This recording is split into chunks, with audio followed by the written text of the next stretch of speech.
Hello there, Florida Man 40k fans.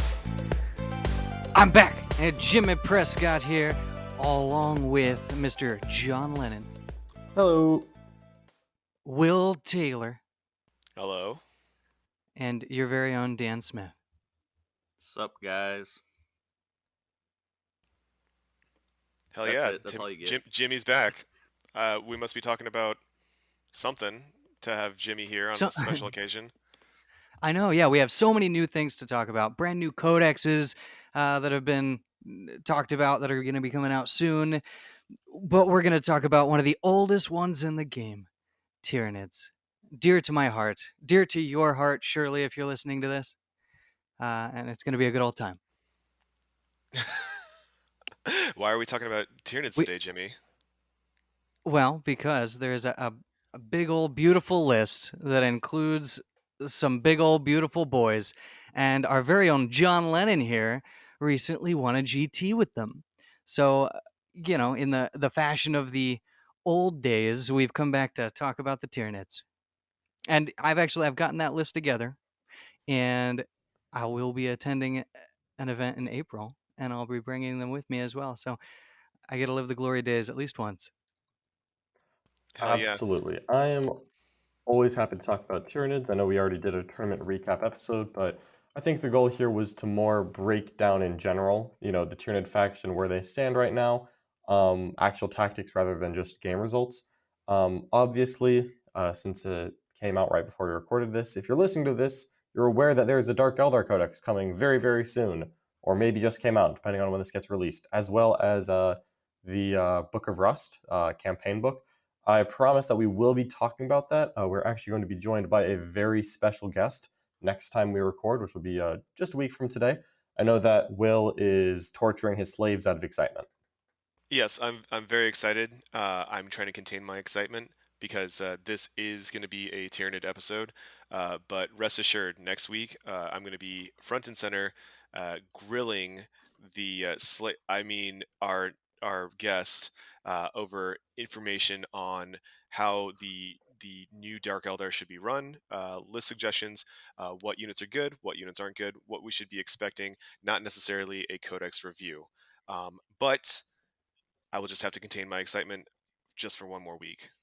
If you guys would like, let's get right into the swarm. I mean, you said you were going to be grilling our guest. I feel like the Master Archon is going to be grilling you, because it is, of course, Mr. Skari of Scarredcast and the Art of War, who will be joining us to talk about Dark Eldar. But that's enough about next week. Let's get into these Tyranids. Yeah, so I have some questions kind of about the construction of the list and then the small tech details as far as results throughout the course of the game from different elements. You guys did previously go over the list, or should we do a recap of what units are involved? I mean, I think it's worth doing a recap.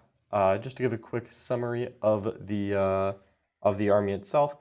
This was a list that was originally drafted by myself, Colin Sherman, and Alex McDougall of Best in Faction and Art of War, respectively. Although, to be honest, I did the least work out of the three there, so I mostly have to give credit to them. The list is basically, or my version of it, is basically a Kraken battalion with a Swarm Lord, a Flyrant with lots of gear on him, 2 units of Hormagaunts, 20 and 10, and then 30 Termagants with Devours, followed up by a Kraken Lictor and 2 Demacarons. Then there's a little Kronos Patrol, which has a Neurothrope, 3 Ripper Swarms, as well as 10 more Hormagaunts, these ones still Kronos, and then an Exocrine and 6 Hive Guard. And this is almost exactly the same list that they've been running. I think we all have our own little spins on it. Mine is that instead of a 30-man Kraken Hormagaunt blob, I have a 20-man, and then I put the 10 extra Hormagaunts into the Kronos attachment. Because honestly, I like having an extra Kronos screen that I can be a little bit aggressive with if I need to start shutting off some psychic powers. Real fast, one clarification. You said 3 Ripper Swarms. That's just 1 unit of 3. It's not 3 separate units. I Yeah, just want to make one sure. unit to 3. Yeah, Just I want to 3 make little sure to dudes. just throw that out there. And then one list construction question I had, in addition to your use of the Hormagaunts, which I do want to talk about a little bit more. But was there consideration of, instead of the Rippers, using a Lictor, or do you value the OBSEC a little bit more than that smaller footprint? Because they are about the same points, and there's no detachment restriction that keeps you from doing one or the other. Yeah, it was mainly about the way I saw it was a trade-off of a lictor is a better thing for like actions and scrambling because it's infantry and is easier to deep strike, and then the Ripper is better for playing the primary because it's still very small. You know, 3 models is still not a huge footprint. And then I found that I can often deep strike them into a little hole or wall, and then potentially double move them and go contest objectives with obsec and stuff like that. So there was consideration to the lictor, but honestly, I only have one lictor painted, and that was a significant influencer on me deciding that the Rippers were just going to be easier. Yeah. Plus the whole, constraints of the troops choices and stuff like that. Um, but one of the first questions that I had was regarding the psychic abilities. So Dan and I had a conversation about this based on some of the things that Chaos can do and things like that. Whenever you run Dimacarians in during your charge phase, there are some armies that are able to fight first anyway. So we had looked at the option of the paroxysm psychic power as like a tech input that won't always be useful. Is that something that you have in your list to allow you to fight first in those scenarios that you usually fight second after you charge? Yeah, I had a paroxysm on the Swarmlord, and that was really specifically for the Death Guard matchup. I think is the most noteworthy one, where really it's just if people have that aura of fight last, like if they have the Judiciar or if they've got the Foul Blight spawn. I think the Foul Blight spawn is the hardest to play around, and that's why I really wanted to have the fight last in there. Normally I would take something like the Horror, but it did not make the list, and instead I had paroxysm in there. And yeah, it is exactly that. It's the Foul Blight spawn's ability to make you not charge is annoying, so it's easier if whatever you charge is fighting last that you don't have to worry about it. Yeah, and in your tournament games so far, do you feel like that's made a really big difference, or is it more of like a theoretical tech that it hasn't come into play as often? Yeah, it definitely came up into several of my games against Death Guard, where just having it was nice because it meant that their little block couldn't be as aggressive.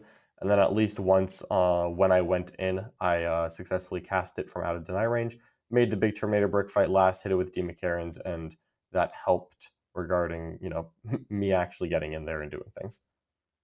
Yeah, and then I was surprised to hear you reference moving the Rippers twice as well using the Swarmlord ability.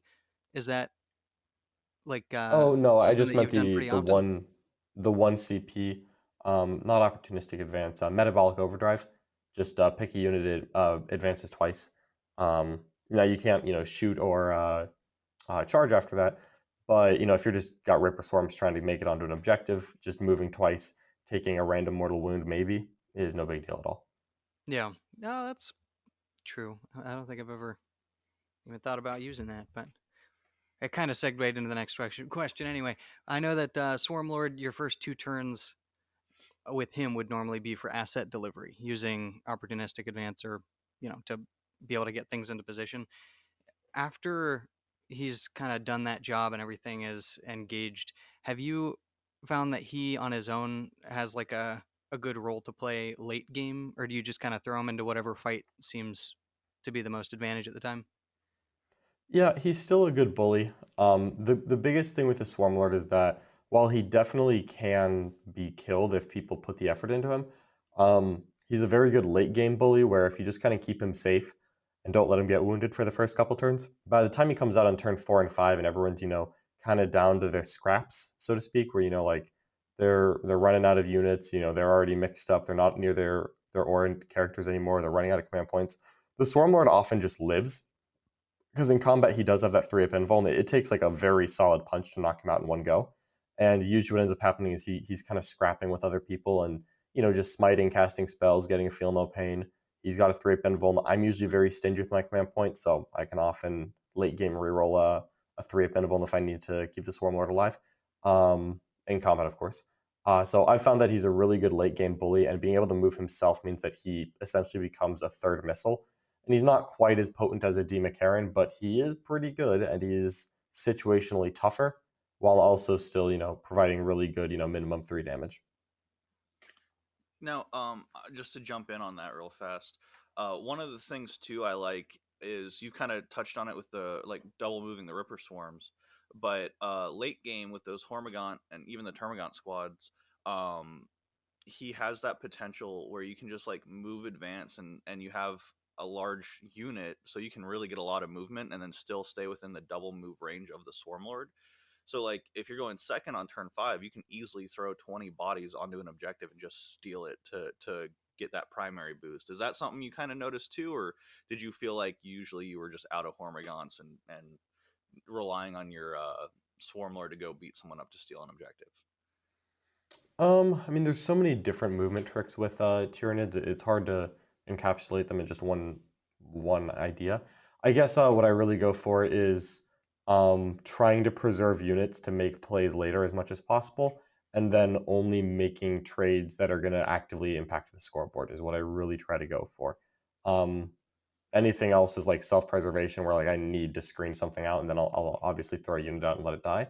But usually the combination of the Kraken speed and the Swarmlord speed means I can get any one unit wherever I need to. But if I'm being honest, frequently I can just do both, where I can usually have like all the Kraken tricks double in advance, cast Onslaught on it so it can advance and charge, and then have the Swarmlord double move something else. So I can often get 2 units into a really good position if I need to, just because of how fast Tyranids inherently are. Like I could potentially have 2 different Demacarons move 24 inches and get them both to charge turn 1, depending on how deployment and other factors go. Yeah, that's true. And just with the ninth edition missions, objectives are pretty condensed and close to each other most of the time. So yeah, like you don't need that one, what is it, 53-inch range long bomb when you can get 2 at 24, like you said. Like that's just better.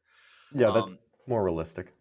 yeah, and then the one other thing before we move off of the Swarmlord, is, well, kind of two part. One, do you take while we stand we fight? And two, if you do, kind of one of my thoughts on that is Swarmlord is small and easy to hide, and then Hiveguard are your other 270 point unit. So like you already have 2 units that you can kind of just keep out of line of sight. But of course, the third one's a Dimacarian. So I don't know if that was something you considered, if you did just because the Swarmlord's so easy to hide, or if there was just other better secondaries, and you didn't really care about it too much. So that was just my other kind of thought with the Swarmlord. Yeah, I love that the Swarmlord is easy to hide, frankly. The fact, I mean, when you've got things like the Demacarons who really aren't easy to hide, it's just so refreshing to have a small guy. Even though the Swarmlord model is a little too small for my taste. Like I wish he was a little more imposing, but it is very convenient from a game perspective. So I love having a real threat that I can very easily hide in the small nooks and crannies. Because the Hive Tyrant can be a little harder to hide because his wings are so big. Then of course the Demacarons, you need a solid 8-inch tall wall to actually hide a Demacaron. Usually you kind of use range as the thing that is hiding the Demacaron, more so than actual line of sight. So I love that aspect of the Swarmlord. And then that also really helps him kind of get to the late game relatively intact, where your opponent has to have indirect fire and also want to put it into him. And a lot of indirect fire is not super efficient into the Swarmlord, even though it can sometimes be enough to get it done. And like on that same vein of thought, has anybody successfully plucked him out early game before you could deliver your assets, like as a way to prevent you from doing that, or because No, of? that hasn't happened at all yet. The only army, honestly, that I can conceivably think of that would do that on a on an even decent terrain board is Imperial Guard with double Manticores. Even then, the average is not that it kills the Swarmlord, but if they also have old grudges, they go first. I don't have a forest or anything else, then it's actually somewhat realistic. Not planning on it happening, but you also have to plan for the worst case scenario as well. We'll definitely have a backup plan for in case it does happen. Real quick, But can I jump in here real quick? About you just are allowed to.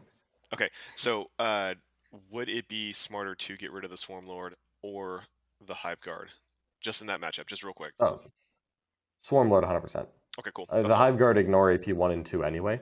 Yeah, So like shooting Manticores at them is generally not going to be hyper productive because I'll probably have a 3-up save if there's cover involved. of course. Um, but yeah, if you can, I mean, if you can get the if you can get the Manticores into the Swarmlord, especially if you're going first, and even if you don't kill him turn 1, you're very likely to kill him by turn 2. Yeah. Because yeah, even if you've got literally all the buffs, which is two Manticores that are custom regiments, they roll number of shots, or Catachan, and you've got Old Grudges, and you put it on the Swarm Lord, and you keep the CP reroll, and some Aggro Race spare. I think you come up like just barely short of averaging a dead Swarm Lord with all the buffs if you go first.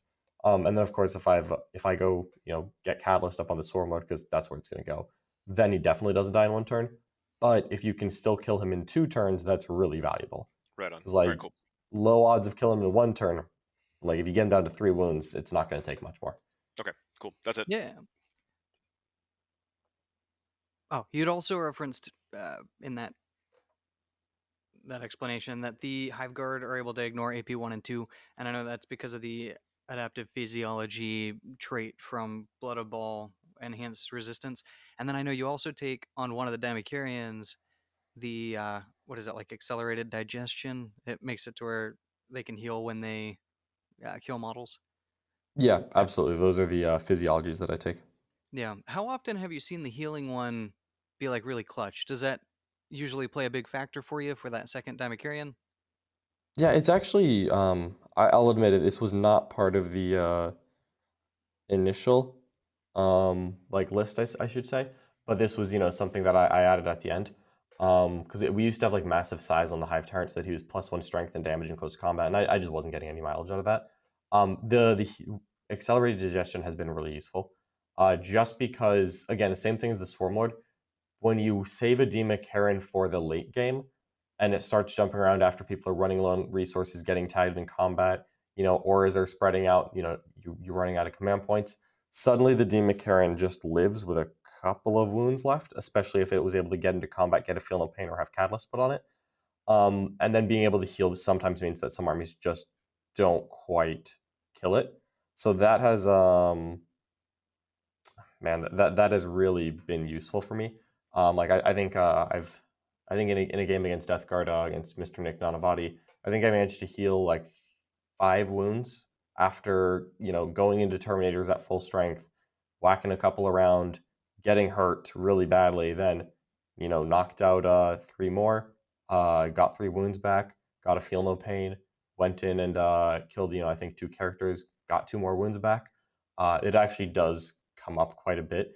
Usually there's one Demon, the first one is usually very sacrificial, where it goes in to remove an asset, but if the game's even remotely close, it's going to its death, where you're going in to remove a piece, but your opponent still has enough to safely kill a Demon, and there's a Demon right in front of their army, so it's going to take every single random shot smite, close, charge, everything in the book is going to be thrown at that Demon and kill it, regardless of what defense you have on it.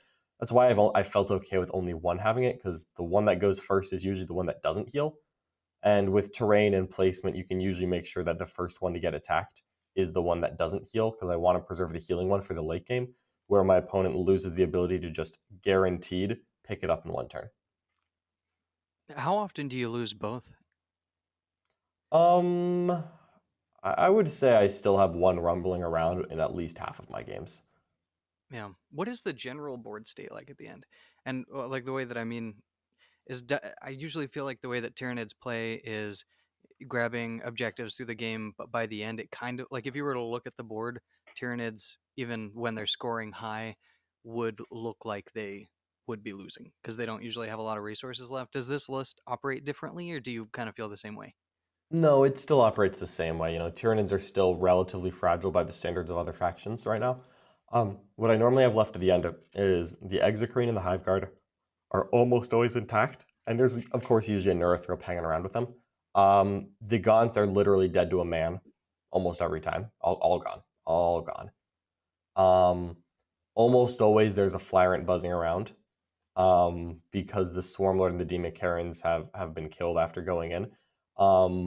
It's about 50% of the time there's either a Swarm Lord or a Demon still bouncing around at the end.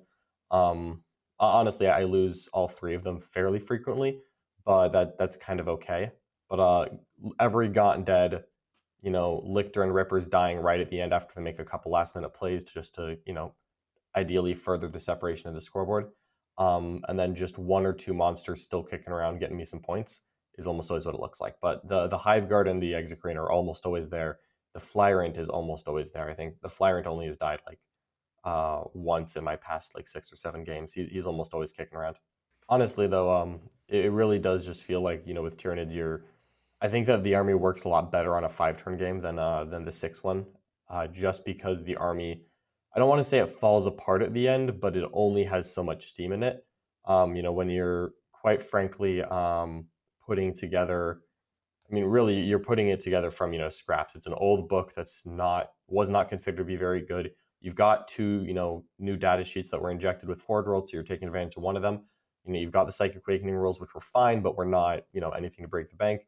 There's only so much gas in the tank, so a lot of it is controlling the pace of the game and making sure that this doesn't happen on turn 3 or 4. You want to run out of gas on turn 5, and that's when it's okay. Yeah. And with this being like an older list as well, is there anything that you think might come out to counter it? You know, how, like usually there is an answer for something that becomes like a new winner. Is there anything that you're worried about or anything that you think might be coming out that you'd be worried about? Yeah, with Dark Eldar coming out, we've gotten previews of their rules. I think it's going to be super interesting. Poison is never going to be fun for a Tyranid army because we don't have vehicles. And poison weapons aren't amazing into gaunts, but frankly, they're pretty darn good into monstrous creatures. So I'm not, just throwing in the towel against Dark Eldar. We haven't even put it on the table yet. We just kind of have a bunch of leaks coming up. But that is traditionally a more difficult matchup for Tyranids, but it's still usually a playable one if if you keep your cool and are able to deal with the MSU that they throw at you. There's always the chance for power creep to happen just because right now there's no evidence of a new Tyranid codex on the horizon. They've previewed some new models. None of them are Tyranids. They've previewed a new codex. It's AdMech. Um, so at some point, yes, we will get a new Tyranid codex. I don't know when it is. Until then, it always could happen. What I'm really more nervous about is an increase in long-ranged anti-tank weapons, where a lot of people have been bringing in short-ranged anti-tank weapons like multi-meltas, plasma inceptors to deal with these slow-moving Terminator bricks. And I think that really benefits the Demacarons because 24-inch multi-meltas that evaporate every single thing in the world, it doesn't matter when you move 40 inches at all. You just deploy way farther than multi-meltas can shoot, and then you immediately jump into them. And at that point, if you lose them, you lose them. You've already made your moves. Yeah. Do you have anything in your pocket for if this does start to like go down in efficiency in tournament play? Yeah, I think from a Tyranid perspective, I like the Demacarons a lot more than the Barbed Harridool build right now. However, the Barbed Harridool build is really cool. I got 2 Barbed Harridools to try to get it up and running and experiment with it. And that would look like having probably 2 Barbed Harridools, maybe even 3, a Maliceptor and a Malanthrope, where when you take a T8 2-up armor is in cover, gets light cover, so essentially a 1-up armor barbed Harridool, you still get a 4-up save against a las cannon, and then with a Maliceptor you decrease the strength of incoming weapons by 1, and so against poison weapons, even venom cannons, you're gonna have like a 2-up save still. Against dark lances, -1 strength, they wound you on 5s. With the Malanthrope, they hit you on 4s. With the decrease in rerolls because of core being transitioned into new books, at that point, like Dark Lance spam could be really rough on Demacarons and be really ineffective into Barbed Harridools, and Barbed Harridools absolutely have the guns to really hurt back. So there's a lot of options there. I think the Forge World data sheets are going to be key to any competitive Tyranid build until they get in some new rules, be that a codex or this new campaign that they're doing. Maybe a new book will include Tyranids. Let's hope. Yeah, and I've said before, my Maliceptor is my favorite Tyranids model, so any reason to play that would be absolutely fantastic. Um, one other thing, as far as the whole game state at the very end, as far as the resources that you had to hold objectives like mid to late game and things like that, do you just keep things in one spot as auxiliary, like the units of Hormagaunts and stuff like that, or do you kind of try to put them into position early to have a movement around the board, or how does that usually work as far as a win condition for you? I'll usually keep them far back just because if I need to make them move, they're gonna move. I don't need to set up a turn in advance because I mean the Hormigons can potentially triple move if I don't care about charging. And with, double the advance as part of that, they will go the entire length of the board if we're being honest. So I don't really need to worry about that. I'm mostly focused on keeping them alive because they are made of, hopes, dreams, and tissue paper. So what I normally do as far as holding objectives, mid to late game, is usually apply pressure and throw little units around. So like early on, it'll usually be like use characters, hold a couple objectives, like the Neurathrope, find objectives that are somewhat out of line of sight, put models onto it. And then on the turns that I'll push, it'll be, Gaunts running upfield, wrapping things, trapping things close combat, reaching out to objectives, have a ton of stuff out there, and then you start to lose the Gaunts. But you usually lose them at a pace that lets you get a turn or two of good primaries. And then you kind of finish it off by just having your late game assets, which are like Rippers, Lictors that have arrived and been ignored, and the last Demon Karen, and the Swarm Lord run in, start contesting things, tagging objectives, have the last few scattered Gons run in to get OBSEC before they inevitably get wiped out around turn 4 or 5. And that's almost always the pace of the scoring. Yeah. And one of my favorite pieces of tech about like this list as well is the whole pheromone trails thing that used to be literally like I don't think there was any way to actually use it in normal play, and that's the one CP. It allows a unit to deep strike around a lictor, and it's basically back to the normal deep strike rules of outside of 9 inches from enemies and things like that. Now, because of outflank and the fact that the 30-man Devourer squad of Termagants is just under the power level requirement to put them in reserve for one CP. Instead of coming in from a board edge, you can spend that one CP on pheromone trails and drop them in. Have you seen that come into play at all in the games that I've seen the list played? It seems like a really cool theory, but it never really is like necessary. Usually, a board edge is good enough. But how have you seen that, or have you used it? I've actually used it a lot, mainly to try to tie it into objective holding, where it's often very difficult to arrive 6 inches from a board edge and still be on an objective. Almost every mission, the objectives are at least 10 inches from any board edge, which means that you mathematically can't outflank onto them. So I really will use this to put models on objective when I think my opponent's going to struggle to deal with it, and just to get better angles. I've actually used it fairly frequently. I think I probably use Pheromone Trail in more than half of my games, which is amazing because it's hilarious. And yes, this stratagem literally was not capable of being used in match play during 8th edition, which was Yeah. just incredibly depressing. And it just kind of accidentally, walked backwards into being relevant just due to the changes of 9th edition. But hey, you know what? It works. Yeah, and just one more thing I wanted to jump in on is the Devil Gaunt bomb in general. Like as a Chaos player, it feels very reminiscent to when I played the Cultist Horde, which was hugely effective back when it was good. How often do you find that offense comes into play? Is it like very situational, but when you need it, it just takes games over, or can you kind of use it in every game? Like it's a crap ton of strength 4 shots. Like that's always going to be good, but again, no AP and bad ballistic skill. So like again, is that just something situationally you love it, and otherwise it's kind of cheap for a ton of bodies, or is it almost always useful? It's almost always useful because it's actually good at killing like the T7 3-up save profile. Where like it's not amazing at it, but frankly, if you need to take a Rhino down, a couple of smites and the Dakagons will do the job before you have to fire any of your Hive Guard or your Exocrine, which is really the goal. Is that you just want to kill that before your big guns fire, so they can kill the things that were inside of it without having to double shoot and save yourself some command points. So that they're almost always useful, and there's almost always scraps to pick up. Be it servitors or poxwalkers or cultists. There's almost always something you need to hit. Yeah, and of course they can always double shoot as well. So if you are fighting a horde like Orc Boys or Poxwalkers, if someone's playing cultist spam for some reason, like that ability to just sometimes dump almost 200 dice on an opponent, like that just doesn't suck. Like so that's I'm a huge fan of that unit, and I played the army recently, and when I outflanked him, put him on the table, and I was like, literally deja vu to the early days of 8th edition. So like I love that unit personally, so I'm really glad to see it in the army.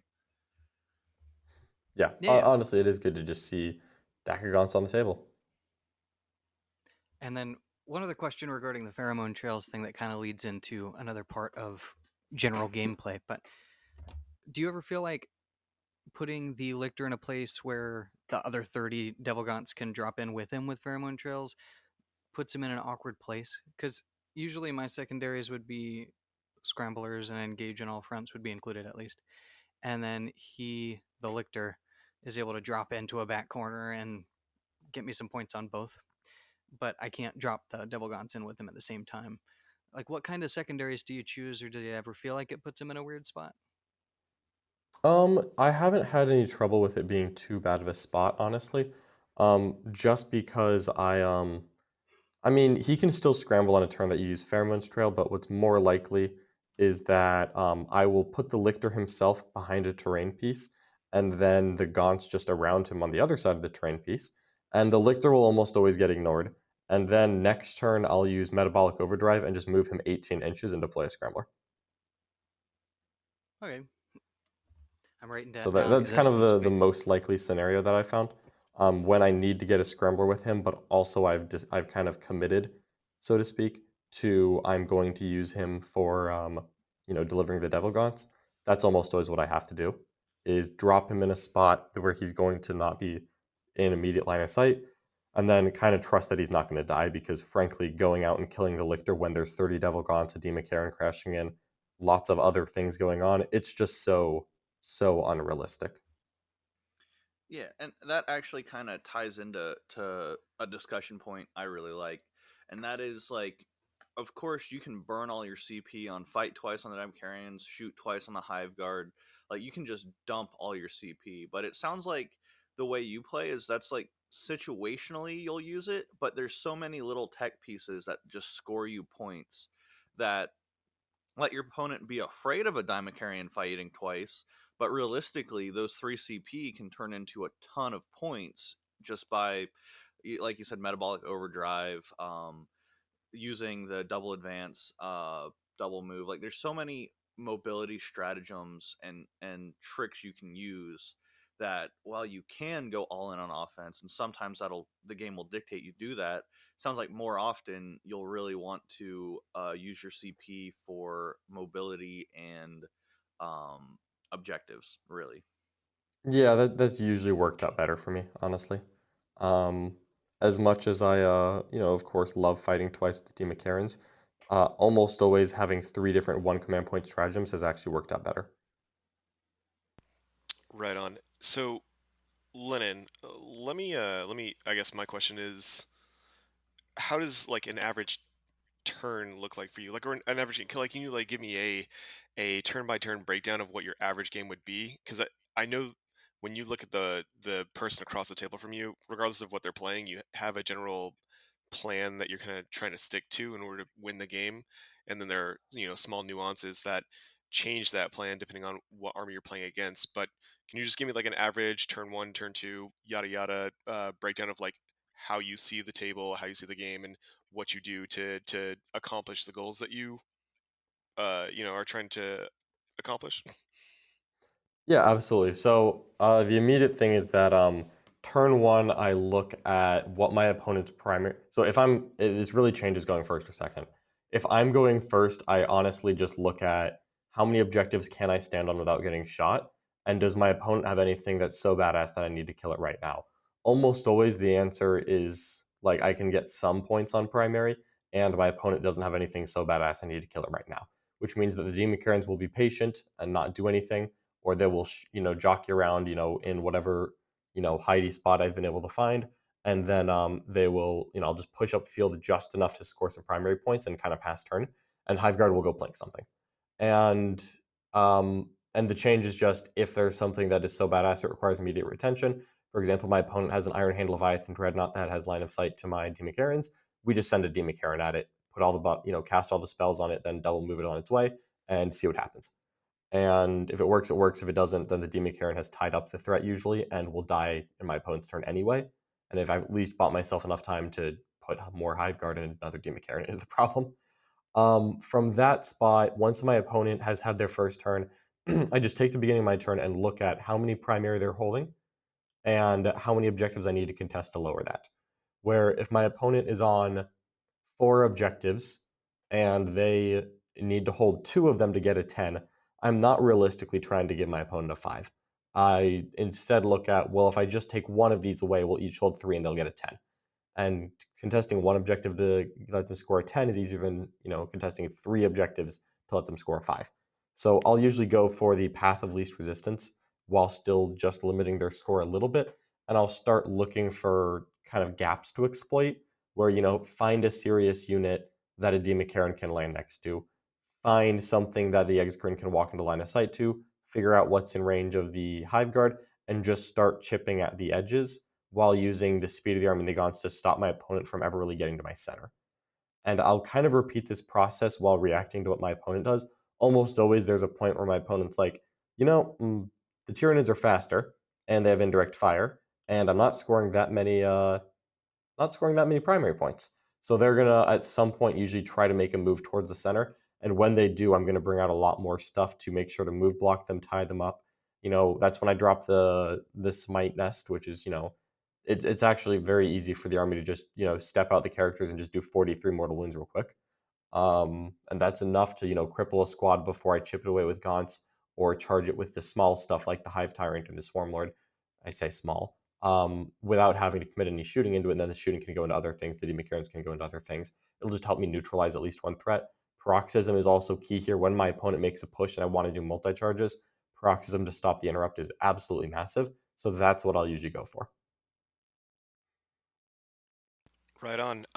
And then I guess the other question that I had was, what exactly do you think is like the worst matchup for your list? I know that you cruised through that GT pretty easily, like almost like no sweat. You beat Death Guard when they had fight last aura. You beat the new hotness, which is Dark Angels. Like, is there an enemy that you don't want to see across the table? Yeah, so my worry always, and it's more of a concept than or a scenario, I should say, more than an actual like single list. I'm always worried about playing into someone who gets enough damage output by luck, bad terrain, list design, whatever, to force me to accelerate my schedule. And usually that looks like I go second against AdMech with Chicken Walkers. I don't have enough line of sight blocking terrain to do anything, which means that I lose a Demon Carrion turn 1 at a minimum, and maybe a second, and then I have to commit immediately, because if I don't, this is going to happen again on turn 2, and I'm not going to make it to turn 5. And it's just those really long range efficient damage armies that can actually do enough that's it's going to force me to come move and to come play. And I like to force my opponent to come play. I really don't like having the opposite forced on me. And unfortunately, this will occasionally happen to Tyranids. I think this is one of the things that keeps them from being, a true S tier army where they're very good and they can play against Sisters of Battle and Space Marines and Death Guard and Dark Angels. Some of the other really big heavy hitters, I think that they will definitely have play into Dark Eldar as well. But if you play into one of those just offense oriented armies and then the dice don't fall your way, Tyranids are hard to find a backup plan in. Whereas a Space Marine army might be able to, bunker down transhuman, hide behind walls, and weather an AdMech shooting phase. If Tyranids can't, and if they, the stars align and you take it on the chin, roll bad on saves, suddenly you're in a really, really bad position. So what you're saying is you're not excited about the AdMech release in what, like 2 months? I am. I love all of my Imperium armies. However, it will almost certainly change the way I have to play. I will say I think barbed Terra duels are absolutely disgusting into AdMech. Hmm. So that Because yeah, Go just ahead. the extra save counting as in cover means they have a 1-up armor instead of a 3-up armor. Again, I mentioned having a 4-up save against las cannons. Yeah. Suddenly having -1 to hit, -1 strength of incoming weapons, and also their guns are incredible into AdMech. All of a sudden, that actually is going to work. And suddenly the AdMech are not one-shotting you, and they're just getting shot back. And barbed Terra duels will demolish las chickens or robots or whatever other AdMech unit you're throwing at me. They will shoot it to pieces. Gotcha. So that, yeah, that you kind of alluded to that earlier, but you feel like that's where the list is naturally going to be heading towards when AdMech is released, or is that like just a natural progression of this list? I'll definitely try it out. I don't want to say natural progression just because I want to see what Dark Eldar look like in the rest of the meta. Because honestly, I think that Dark Eldar probably would be more difficult for the Barbed Terror duels, but maybe things like the Exocrine get replaced with a Barbed Terror duel. There are many directions I can take it. Gotcha. Did either you other guys have any other questions before we wrap up the Tyranid talk? Um, I don't think so. I could like go on for another 20 minutes about like different stuff like Jormungandr, specifically like Lennon alluded to a little bit. But that's kind of a different list, and the focus on this one was really Kraken, the Kraken Chronos list. And again, like there's a lot of tech ways to play the Tyranid army. With kind of the same skeleton, and then you adjust the auxiliary choices. But again, that would end up being like another 20-minute conversation, and we do have some other stuff we wanted to talk about, so we'll do that instead. So yeah, do we want to talk about some of the games we played, maybe? Heck yeah. I know that a lot of people are locked down in their house still, but the light is at the end of the tunnel. But lucky for a couple of us, we're all around each other anyways already. And, my boss is also the guy that I play 40K with all the time, and I see him every day. So might as well get games, right? Dan, did you want to talk about yours yesterday, or do you want me to talk about our stuff from last weekend? Yeah, I'll jump into my game from yesterday real fast Sounds because good. it's relevant to the topic. So yeah, I actually, me, Will, and Jimmy all decided to hang out together, and there's a newer guy who is getting into 40k more competitively. He's rocking Death Guard, and I've been running Death Guard as my primary army, and I wasn't interested in playing the mirror match, so I wanted to take the Tyranids list out for a spin. So I made the change of dropping the Rippers and adding the Lictor because I was before talking to Lennon and understanding some of those tricks. Um, but anyways, so I essentially played the list like a complete idiot. I traded a Dimakaran for like 5 Plague Marines because I wasn't thinking about the pure volume of mortal wounds that that list could put out. And he had like the Plague Caster with the special with the Death Guard psychic uh, tree, not tree, trait, whatever. Anyways, when he casts a spell, if you're within 12 inches and you rolled a 7 or higher, he gets an extra smite for free. So he literally like smited me 3 times. I failed. I failed my like catalyst. I couldn't do any damage. Like he kept rolling sixes to stop me from eating things and getting a feel no pain. So, anyways, long story short, I traded the first time carrying on a bad trade. It put me into a position where I had to get 2 aggro, so I ended up having to trade my second Dimacarian to and like 4 command points just to kill 3 Death Shrouds. But like we kind of talked about, the mobility tricks and just volume of objectives secured in the army, I still managed to pull out a win. Basically, starting on turn 2, I had no Dimacarans, and I was still able to respond and win the game just on the volume of mobility tricks that the Tyranids have. And like I haven't played a lot of Tyranids between 8th and 9th edition, just because I chase the meta and everyone talks crap about that. Whatever. Anyways, I play a bunch of the really like high powered armies, Space Marines, Chaos. I've played Chaos for years, so um, I forgot like basic stratagems and basic tricks that the Tyranids had, and I was still able to pull out a win against like a good opponent who was playing a good army that I made mistakes into. So like that to me just really solidified how powerful this army is, and like as you get reps with it and you get more skill, remember the different stratagems and when to use them. Like if I wouldn't have spent 4 CP to try to kill 3 Death Shrouds, if I would have instead used those command points for more of the mobility stuff, like it would have the gap in that game, instead of me winning by 3 points, I probably could have won by about 10 points. So like just the ceiling of this list is so much higher than I realized. And then even playing it poorly, like it has a really high floor. Like the way it trades and the tempo that it plays the game, I was just really impressed. So once again, shout out to Nick. He was a great opponent. We were, of course, it's a learning game, so we were going back and forth, forgetting to do stuff and talking, going back, all that. So it was like a really good game, and a ton of fun. But I really like the Tyranids list. Like I was super excited to play it, and then after playing it, it definitely, um, I understand why Lennon was able to kind of handily win a GT against a bunch of really good opponents. Yeah, so I had some games on last Saturday. I played against Dan Monsalve, who was the Dark Angel player that made it to top table at Salt Classic GT. And instead of running his normal 10 not Deathwing, Assault Terminator list with a bunch of multi-multi attack bikes, he was trying out a new list with Ravenwing successors using the Master Artisan's free reroll, and I want to say, is it Bolter Discipline or Bolter Drill? Whichever one that lets you reroll ones to hit with Bolter weapons. Um, the list had 3 bike squads with a multi-multi attack bike in each, and 3 Dark Talons, 1 unit or 2 units of attack bikes with one multi-multi in each, a Librarian, and 2 Talon Masters, and the Ravenwing Apothecary.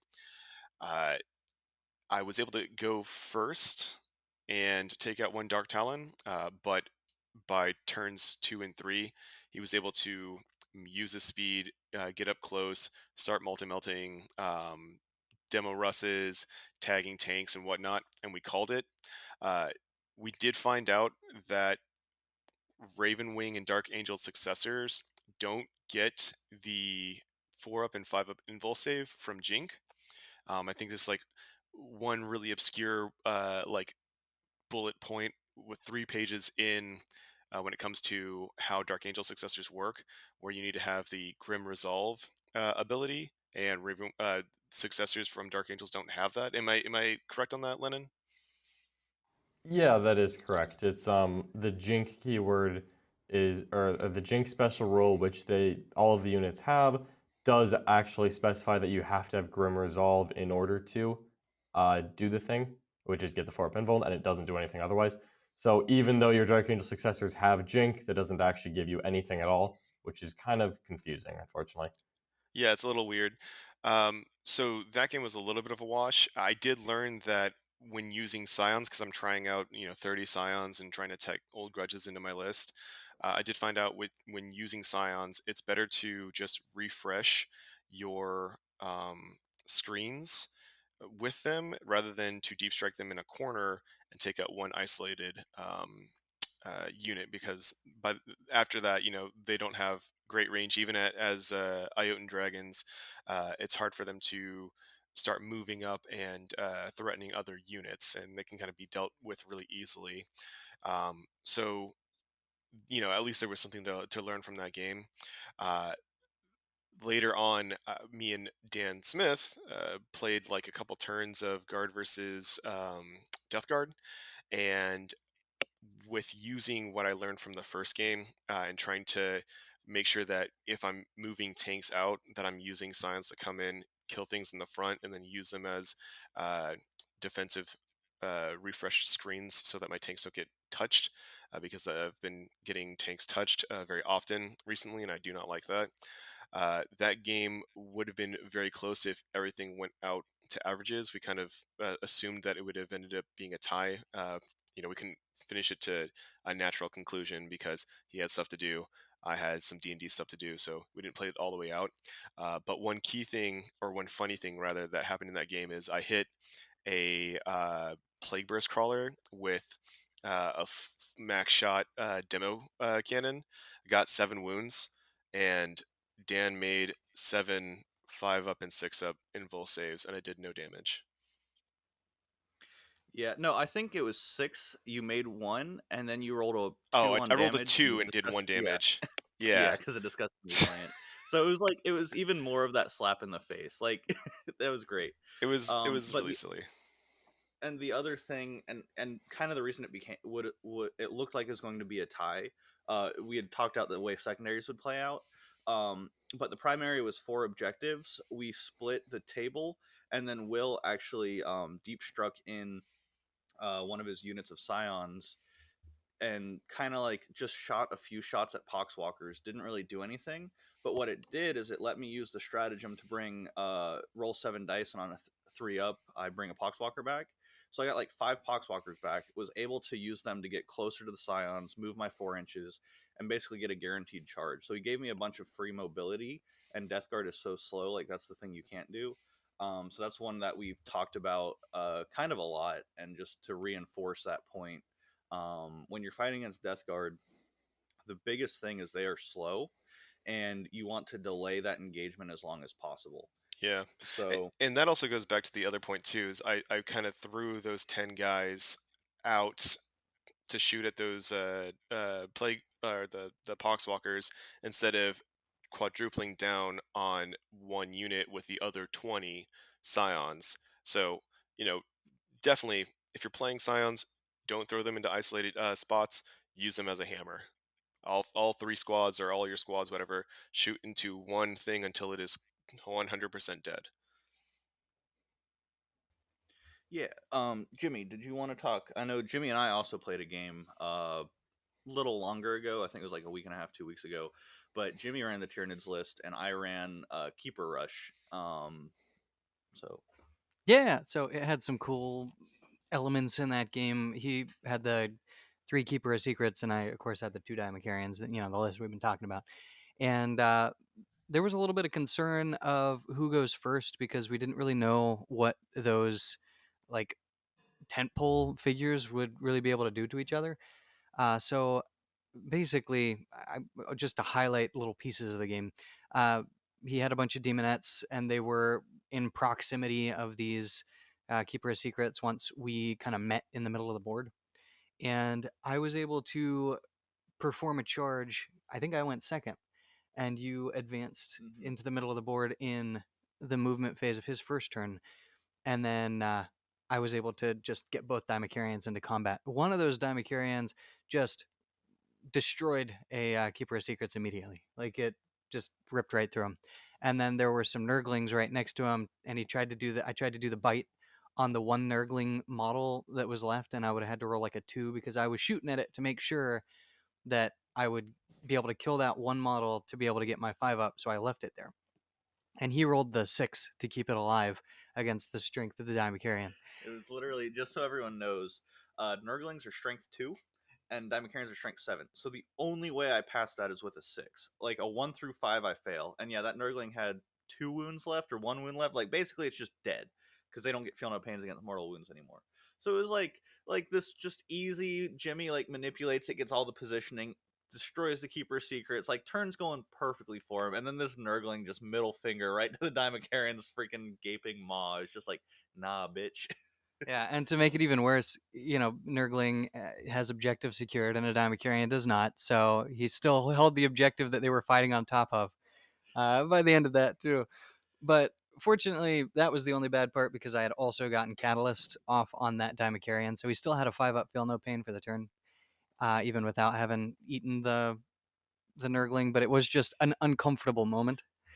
And then that response during Dan's turn, he charges the Dimacarian or something like that. It was Yeah, I basically use Shalaxi. So I specifically use Shalaxi because she's the best in combat, and she has the like -1 to be hit, -1 to be wounded, like all these defensive buffs against the Dimacarian. So I was like, okay, I don't know if I'll kill it, but I'll do a ton of damage. I'll get into a good position. So I charged Shalaxi into the Dimacarian, and then do you just yeah. oh yeah, he did like 7 or 8 wounds maybe on the Dimacarian, and then the Dimacarian in Dan's combat phase, one hit kills that one too. Just turns around and fucking mows him down. Yeah, and like I believe I'd even warp surge to give her the 4 up invulnerable, like doing everything I can to have a chance. And basically the only thing that didn't die by turn 2 was my Beast of Nurgle. Like Jimmy basically was about to table me, and you didn't even like. So I've got a bunch of demonettes, and I was afraid of the devil gaunts, so I hit him in obscuring, screened out, so he couldn't even deliver the devil gaunts to kill the demonettes. And I think you still killed 30 or 40 of them, like just kind of happenstance. Yeah, like Dimacarians didn't have anything else to fight, so I started farming to get my 5 up, feel no pains on them. But yeah, the by the end of the game, I think we ended it at turn 4, or it had to be turn 3, because uh, we basically like talked it out, and the Devil Gaunts never landed. So Yeah, and the score was going to be about like an 85 to 50 ish. Like it wasn't close. I got my butt completely handed to me, so it was fun anyways. But yeah, so uh, Slanesh Rush, you need shooting to keep your opponent honest. I did not have it; it was terrible. And the Tyranids were really good. In case we haven't said that enough yet. Right on. Well, I think that brings us to the end of the episode. So, I guess I just dropped my spaghetti at 57 minutes. well, it's pretty good though. So we're closing out like right at an hour. Yeah. What a perfect nugget of information. Does somebody else want to close it out? I'm still not very good at that. I'm enjoying the spaghetti, but I guess I'll I will. take over. Okay, Or do Lennon. it at Let's hear 58. it, Okay. Lennon. Give us that sultry voice. That beautiful curly-haired Lennon voice. In like 10 seconds. More like 15 seconds. 14, 13. Are you really counting it out? Yeah. I'm Dan, I preparing will myself. literally log off. Lennon's like, I didn't want to do this. Lennon hates all of us. Here we All go. right, 3 seconds. All right, well, I think that just about wraps us up for the episode. Nice, good old-fashioned Tyranid talk. Always near and dear to my heart. But there are so many new things. Again, next week we will have, the one and only Archon Skari himself on to talk a lot more in detail about these new Dark Eldar rules. Once we've all had a little bit of time to process it, I'm just super excited to see a new Xenos Codex, especially one that looks like it's going to be playing so differently to anything that we've seen in 9th edition so far. I think that's really going to be the main focus. There was, of course, the Warzone Caradon Book of Rust. I'm sure we will talk about that in the future as well. I, for one, am excited about both AdMech and Knights. I'm sure there are Death Guard players somewhere who are excited for that as well. But that's it for now. So, as always, thank you so much, everyone, for supporting us. If you want, we do, as a matter of fact, have a Patreon up. So you can find us on Patreon as well as on YouTube, Spotify, all the places you can find your podcasts. The Patreon is fully optional. If you want to support us, we absolutely appreciate it, and we appreciate any help you can give. But you can still listen to the episodes for free, even if not. It's no problem at all. Yeah, really, the Patreon. What we're doing with that is, it just helps offset the cost of production a little bit, just with recording softwares, things like that. And then what we're doing is we are releasing the uncut versions basically as soon as we're done recording. We're releasing them to the Patreon, and then we'll go do our editing and everything else, and getting it posted to all of our sites. So like the Patreon, you'll get it a day or two early, and then we're also doing little pins, Florida Man 40k pins. So if you want something to put on your army bag or something cool like that, if you're subscribed for at least a month, then we will send you one of those pins. So yeah, that's it. But again, it's just to help offset the cost, and hopefully, depending on how it goes, we will try to do more in the future to reward our Patreons. But yeah, so there we have it. Thanks All right, thanks for checking. Not everybody at once. Thanks for listening, everybody. And thanks for enjoying our Tyranids podcast, because at heart, Florida Man 40k will always be a Tyranids podcast. Only Tyranids. Forever. Goodbye.